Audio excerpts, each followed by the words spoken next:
Hello, I'm Kendra Von Esch, and you are listening to my 10-minute daily podcast, Reality Reflections. I bought into what this world said would make me happy. Money, prestige, power. And hey, if it feels good, do it, because life is stressful, so party hard. Do whatever makes you happy.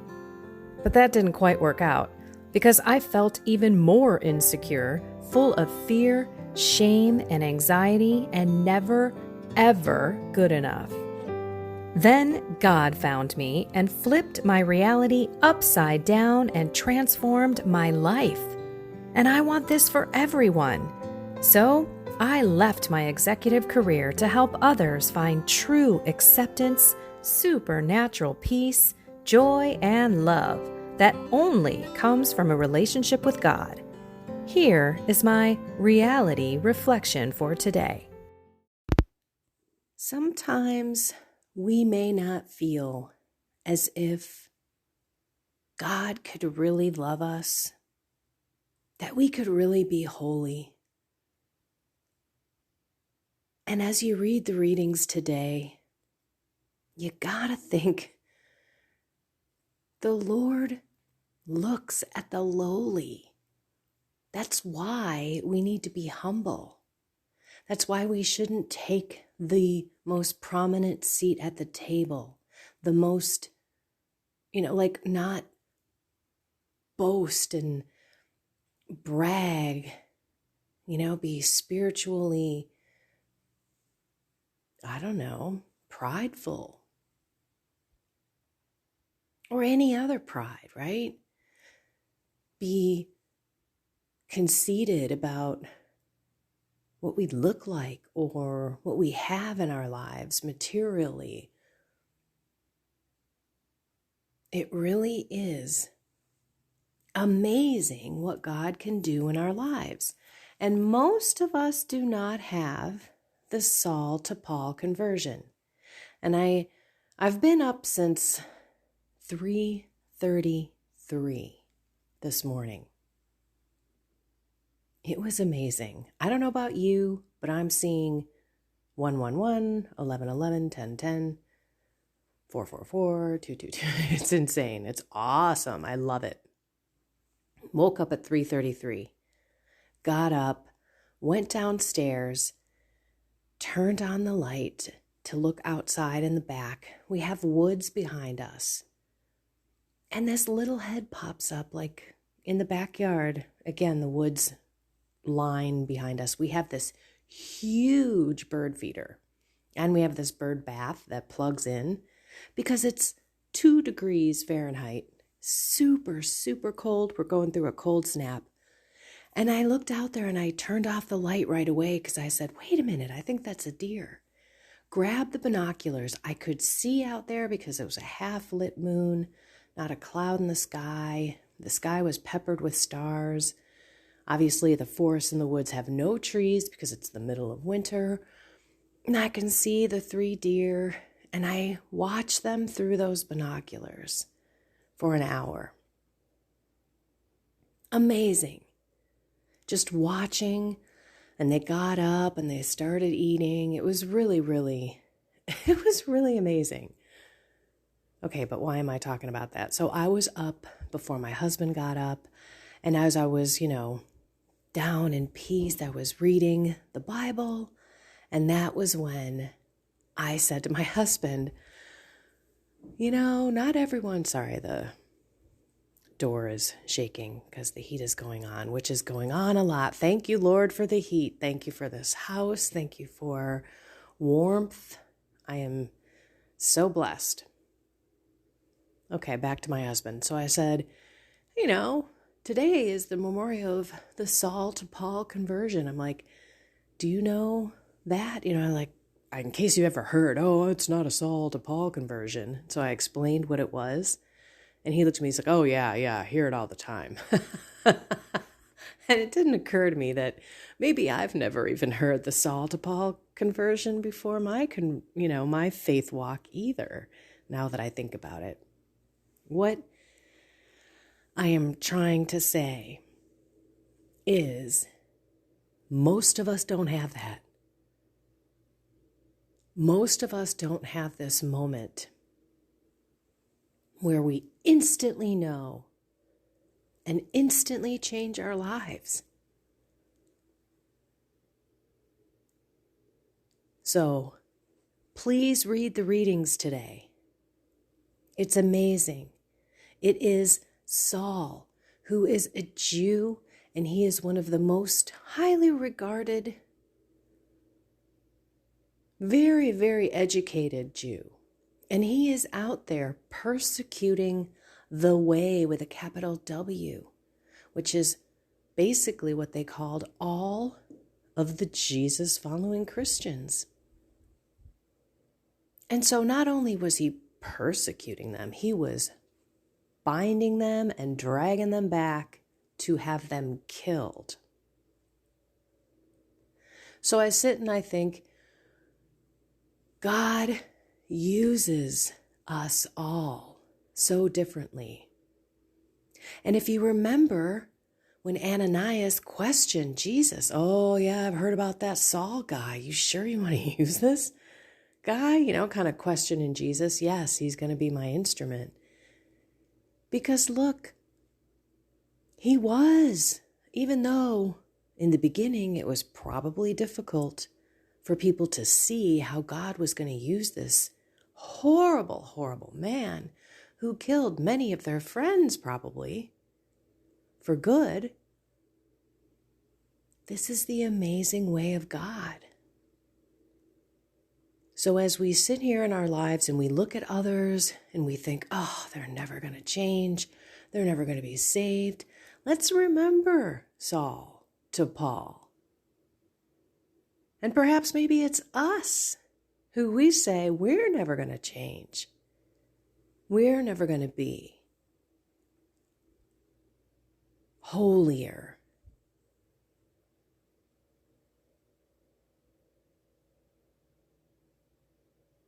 You never know what God's going to do, but I guarantee if you continue to be humble, ask Him into your life, ask Him to change your heart, He will on His timing.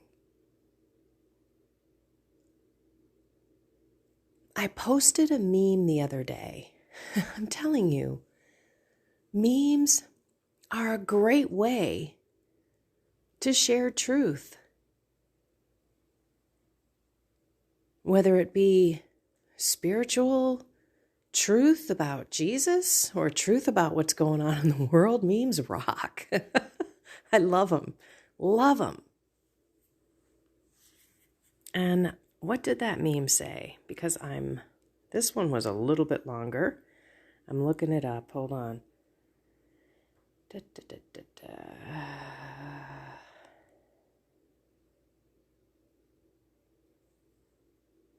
Okay.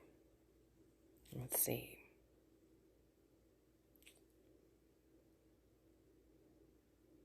All right, here it is. Stress makes you believe that everything has to happen right now. Faith reassures you that everything will happen in God's timing. Stress makes you believe that everything has to happen right now. Faith reassures you that everything will happen in God's timing. So whether you think about other people that will never find God or will never change, remember Saul to Paul. Remember that Saul was not looking for God. He was not seeking, asking questions, open to Jesus in his life. And look at what was done. And for yourself, if you're thinking there's no way that I'm going to be holy, there's no way. I'm going to tell you, I had that moment in my journey. It was early. Why? Because I said, whoa, whoa, whoa. whoa, I got to change everything. That was my mirror moment. And when I say mirror moment, I mean it. Literally walking up to my bathroom mirror, looking at my reflection, talking to myself, saying, you have to change everything. It's funny because a friend of mine who asked me to speak at Magnificat here in McHenry in October on the 15th, McHenry, Illinois, at St. Mary's in Huntley. If you're listening to this and you're in town or you want to take a trip, come join us this year. But she had made mention that she was on a regional Magnificat call. And from my Magnificat in Omaha, the person who runs that, her name's Karen, said that I was a Saul to Paul conversion. And no, I don't think I was. I will tell you how funny. I just looked at the clock, 5:55. Okay, sorry. I'm not a Saul to Paul conversion. I just knew in my confession that God existed and my life was never going to be the same because of that spiritual, physical, emotional, mind, body, soul, spirit experience. But then I had to learn about the faith, understand why the faith teaches what it teaches, because it's for the best of me, right? If I don't do these things, I won't feel this guilt. I won't feel this shame. I will be free from that bondage and that grip on me in my life. Well, I had so many grips and bonds that it was overwhelming for me. So my process was what I feel is kind of a normal process. I had to learn. I had a boom moment encounter for sure. That was probably Saul to Paul. So I knew God existed. But then from there, I had to learn about what this Catholic faith was all about, determine whether I believed it or not, and then change my life, which that was where the rubber met the road. And that was where a lot of the time I decided or chose or challenged myself on whether I could do this. Maybe it's just good enough that I've found, or God found me and I believe and I'm going to Mass every Sunday. I believe in the beginning I was so thirsty and I was searching so much that I sort of overwhelmed myself. And I piled on all this stuff and I made the Catholic faith kind of like this rule book, and I must do X, Y, and Z. And I just kept adding more things, and my alphabet became more than 26 letters. I just had more and more stuff, and it was overwhelming. And this is a ploy that the devil really does to us, that really overwhelms us because we want to be so holy, and then we just realize we can't. So when it occurred to me that the Catholic faith and all the teachings are true, and I had to change everything, and I tried to do it myself, and I kept falling, I was ultimately frustrated. And it was at that point when I was like, you know what? Maybe I'm not supposed to be holy. Maybe I'm not supposed to be one of these people that can contemplatively pray, that can see God in everything, right? Maybe that's not supposed to be me. Maybe I'm just supposed to go to Mass every day. But that, my dear friends, not every day. I'm sorry, on Sunday. But that is lukewarm. And he'd rather spit us out of his mouth if we were that. He'd rather us be hot or cold. So be patient, because our stress, right? When we get stressed out, we want things to happen on our timing. And that's where we must rest on faith, give it to God, and say, humbly, sincerely, I surrender all my worries and fears to you. I surrender my life to you. I give you my heart. Please live my life today. Every word, every deed, make it be you. And then open yourself to him throughout the day. Invite him in. Be the light to people around you. If you don't think other people are suffering, if you don't think other people are freaking out about something in their life, you're sadly mistaken, because we're all struggling, all of us. And you can be the difference to someone today by smiling and loving them in a different way, supporting them, making them laugh, paying them a compliment, even walking away and saying, "Have a blessed and inspired day." Which I won't end with because I just said it there, but I love you all. I'm going to crawl back into bed. I don't know, this congestion is like, it got worse overnight. It's not bad, but I'm supposed to do this video for Persis Worldwide, so I would love your prayers, actually 3 videos. And it's all about reconciliation, like reconciling your heart to God. And then reflection. And then reacting. And I don't know if I even have those 3 right, but that's why I need to get clear-headed so that I could do those videos. So, hey, if any of you think about me during prayers, I would love some prayers just for quick healing so I can get those videos done. And what is Persis Worldwide for some of you who are like, I don't understand? So Persis is a 3-stage process. It's like this patented process. It's prayer, evangelizing, and reflecting.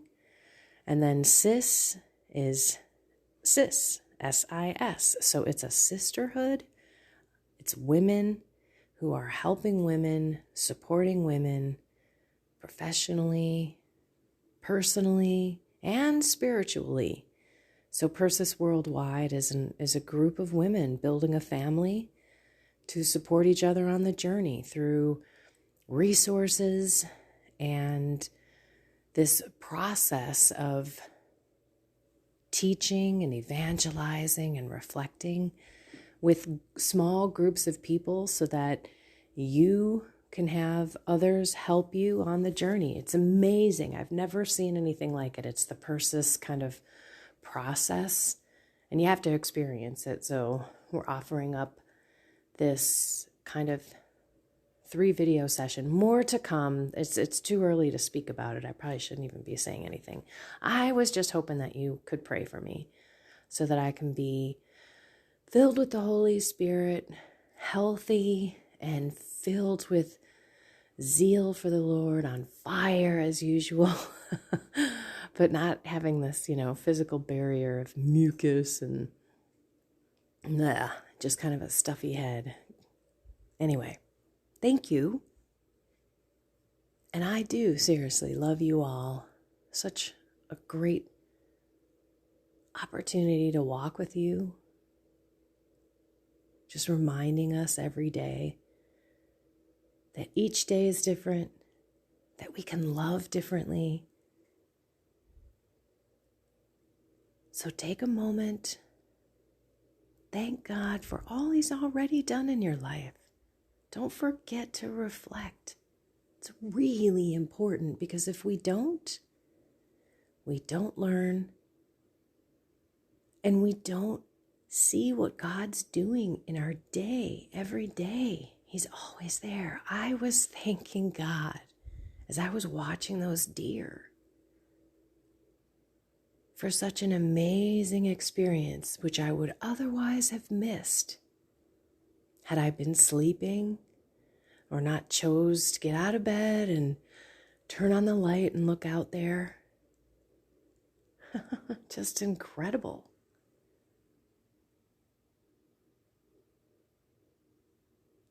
All right, go. Sometimes I can't stop this. Look, it's 19 minutes. Crazy. Oh my goodness. Okay. I love you all. Have a blessed and inspired day.